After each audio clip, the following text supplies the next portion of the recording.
জয় রাধে, জয় নিতাই চৈতন্য। আমরা ভগবানের করুণায় শ্রীমদ্ ভগবদ্গীতা গঙ্গায় ক্রমবর্ধমান অবগাহন করে চলেছি।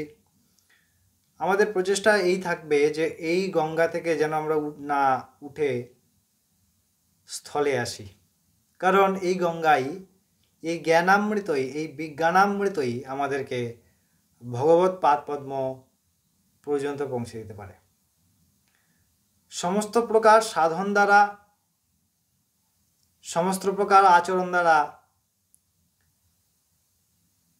পূর্ণ লাভ হতে পারে, কিন্তু যতক্ষণ না তা নিষ্কাম ভগবত উদ্দেশ্যে হয় ততক্ষণ ভগবত প্রাপ্তির হেতু তৈরি হতে পারে না। গীতা আমাদেরকে তাই শেখায়। গীতা কথাটি খুব সোজা, শ্লোকগুলিও পড়ে নেওয়া সোজা, আক্ষরিক অর্থ সোজা, কিন্তু এর তত্ত্বগুলিকে তিনি একমাত্র সঠিক উপায়ে জানতে পারেন এবং জানাতে পারেন যিনি নিজে তা আস্বাদন করেছেন এবং অনুভব করেছেন। বিনা অনুভবী পুরুষ কোনোদিন ভগবত তত্ত্ব সঠিক ব্যাখ্যা করতে পারেন না। তাই আমরা গীতা শোনার আগে বারবার কনফার্ম হয়নি যে এই কথা বা ভগবানের ভাগবত যে কোনো শাস্ত্র কথা সঠিক ভাব তো, সঠিক তত্ত্ব ব্যাখ্যা হচ্ছে তো। এর জন্য আমাদেরকে প্রধানত নিজেকে গীতা শ্রীমদ্ ভগবদ্গীতা অধ্যয়ন করতে হবে। যদি আমরা অর্থ বুঝতে না পারি, শুধু শ্লোকগুলো পড়ি, শাস্ত্র কৃপা করবে আমাদেরকে বোঝাতে। এরপরে সাধু সন্ত মহাত্মার থেকে আস্বাদন করতে হয়, ভগবত কৃপায় তা লাভ হয়। আমরা প্রসঙ্গক্রমে অষ্টম শ্লোক ধ্যান যোগের অষ্টম শ্লোক আগের দিনে আলোচনা করলাম। আজকে আমরা নবম শ্লোকের বিস্তারিত আলোচনা করব। অষ্টম শ্লোকে ভগবান বললেন, যোগারূঢ় যিনি হন তার কি প্রকৃতি, তার কি ভাব। এই ভাবকে আরও পরিপুষ্ট করছেন তিনি নবম শ্লোকে। চলুন আমরা নবম শ্লোকটি আগে আস্বাদন করে নিই, এরপরে আমরা এই শ্লোকের বিস্তারিত আলোচনায় প্রবেশ করব। ভগবান নবম শ্লোকে অর্জুনকে ব্যাখ্যা করছেন যে সুহৃন্মিত্রায়ুদাসীনা মধ্যস্থা দেশ বন্ধুষুঃ স্বাধোষ্বপি চ পাপেষু সমবুদ্ধির বিশিষ্যতে। ভগবান বলছেন সুহৃদ, মিত্র,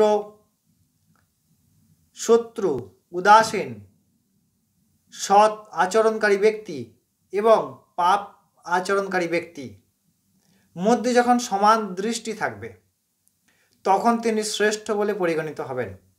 আমরা আজকাল বড় অপমান করি। আমি কয়েক মালা জপ করলাম বা আমি কিছুটা ভগবানের নাম করলাম, আমি ভাবলাম বিরাট বড় আমি বাবাজি হয়ে গেছি বা আরও কিছু হয়ে গেছি। যিনি পাপ আচরণ করছেন তিনি ঘৃণার পাত্র। এইখানেই প্রধান, এই আমি একটু আগে বললাম না, গীতা ওই জন্যই অনুধাবন করতে হয়।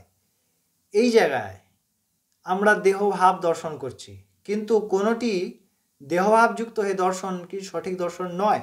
তা প্রকৃতির গুণের আধারে সৃষ্ট, তা প্রকৃতিতেই মিশে যাবে, প্রকৃতি থেকে সৃষ্ট হয়েছে।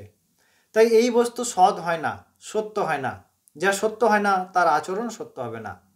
যতক্ষণ না আমাদের স্বরূপ বোধ হয়, যতক্ষণ না আমরা ভগবান কি বিষয়বস্তু জানতে পারি, ততক্ষণ আমরা এই তত্ত্বগুলি বুঝতে পারবো না। ভগবান এই কারণে এইখানে খুব যুক্তিযুক্তভাবে বললেন যে যিনি সুহৃদ, শত্রু, মিত্র, উদাসীন, স্থির, চঞ্চল, পূর্ণ আচরণকারী, সৎ আচরণকারী এবং অসৎ আচরণকারী প্রত্যেককে সমান দৃষ্টির দ্বারা দর্শন করবেন। এই সমান দৃষ্টি বিষয়টা কি? ধরুন আমি একজনকে দেখলাম, একজন খুব ভগবানের নাম জপ করছেন আর একজন প্রাণী হত্যা আদি ইত্যাদি করছেন, তো আমি স্বভাবতই প্রণাম করলাম আর তাকে প্রণাম করলাম, এরকম নয়। ভগবান বলছেন সমগ্র ব্রহ্মাণ্ডময় আমি আছি এবং আমার খেলা। তাই আমরা দ্বিতীয় জনকে দেখবো, এটা আমাদের কর্তব্য নয়। কারণ আমি দ্বিতীয় জনকে যা দেখছি তা প্রকৃতিকে দেখছি, আমি তাকে দেখতে পাচ্ছি না। তিনি কিন্তু যিনি আমি তিনি উনি, ভগবানই সমস্ত রূপে খেলা করছেন।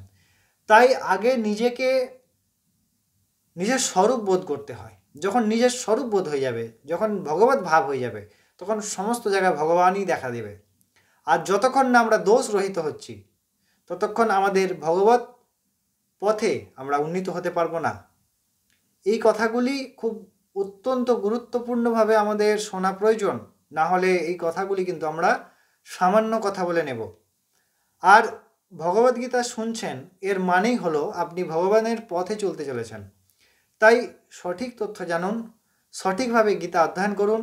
গীতার মধ্যে এমন কোনো জ্ঞান নাই যা আর কোনো শাস্ত্রে আছে। সমস্ত শাস্ত্রের যেটা একদম রস থেকে গুড় হয়, গুড় থেকে একদম ডালা তৈরি হয়, সেই সার বস্তুটি হচ্ছে শ্রীমদ্ ভগবদ্গীতা। আপনি সব শাস্ত্র পাঠ করলেন, শেষে শ্রীমদ্ ভগবদ্গীতা সঠিক যদি পাঠ হয় বা সঠিক অধ্যয়ন হয়, তাহলে বুঝতে পারবেন যে সমস্ত শাস্ত্রের যা সার তা শ্রীমদ্ ভগবদ্গীতায় সম্পূর্ণরূপে সমাহিত হয়েছে। এই গীতা মে পরমাবিদ্যা ব্রহ্মরূপ না সংশয়। গীতার দ্বারা আমরা ভগবান প্রাপ্তি করি। শ্রীমদ্ ভগবদ্গীতায় সমস্ত প্রকার যোগের দ্বারা ভগবানের সঙ্গে যুক্ত হওয়ার পথ বর্ণনা করা আছে। এটি আমরা প্রতিনিয়ত যুক্ত হয়ে শ্রীমদ্ ভগবদ্গীতা শুনি এবং অন্যকে শোনাই। তাই আপনারা অবশ্যই যদি ভালো লাগে সাবস্ক্রাইব করে সঙ্গে জুড়ে থাকুন এবং শেয়ার করুন আপনার বন্ধু ও আত্মীয় স্বজনকে। অবশ্যই লাইক করবেন। যদি মনে হয় কোনো মতামত আছে আপনি করতে পারেন, প্রশ্ন থাকলে করতে পারেন, এবং সাবস্ক্রাইব করে বেল বাটনটি ক্লিক করুন যাতে প্রত্যেকটি আপডেট আপনারা নির্দিষ্ট সময় সবার আগে পেতে পারেন। ততক্ষণ আমার প্রাণারাধ্য ভগবান শ্রী শ্রী নিতাই চৈতন্য মহাপ্রভুর অহৈতুকী অনুকম্পায় আপনারা অনেক ভালো থাকুন, সুস্থ থাকুন। আবার কালকে দেখা হচ্ছে 10তম শ্লোকে। ততক্ষণ জয় রাধে, জয় নিতাই চৈতন্য।